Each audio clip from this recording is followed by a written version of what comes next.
Hello and welcome. We are being joined by Chirag Dawa, who is the director of Alliance Embroidery Machine Private Limited from Surat.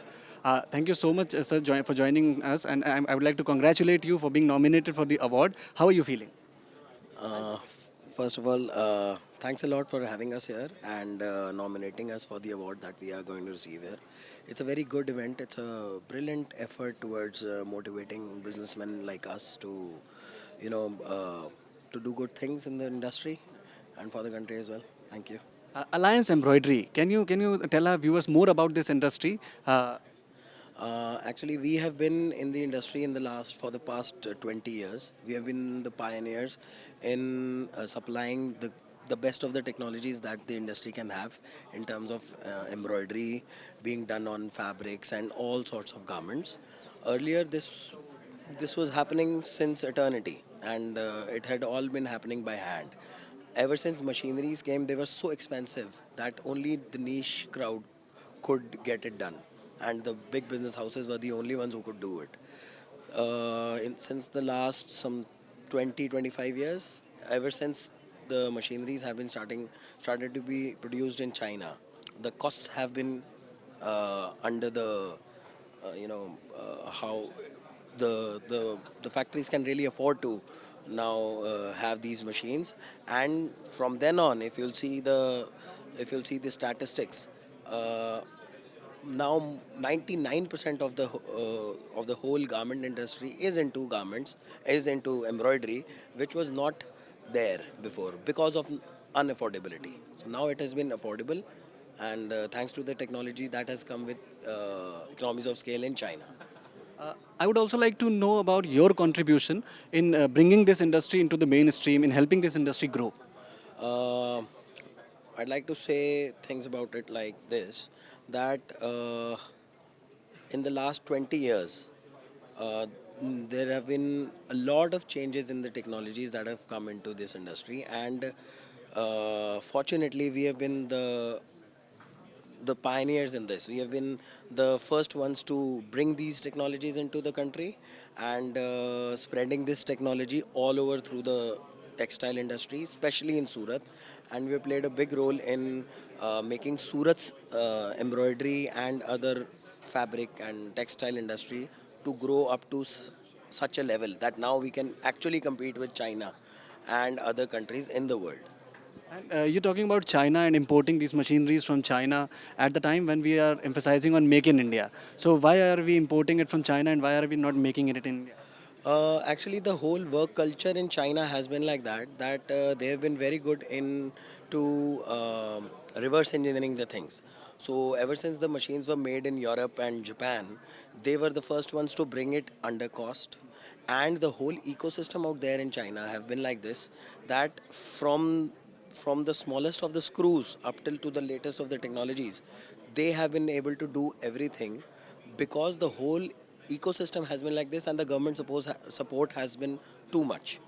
Whereas when we compare it to India, uh, now there have been a lot of sewing machine companies that have been in India, like Singer and others, but still, till now, not even a single company has been there who has been able to make a proper embroidery machines out of the sewing technology that was already there.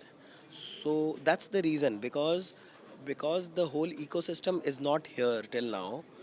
We have been focusing on Make in India. Even we are trying that the companies out there in China can come here and set up factories here.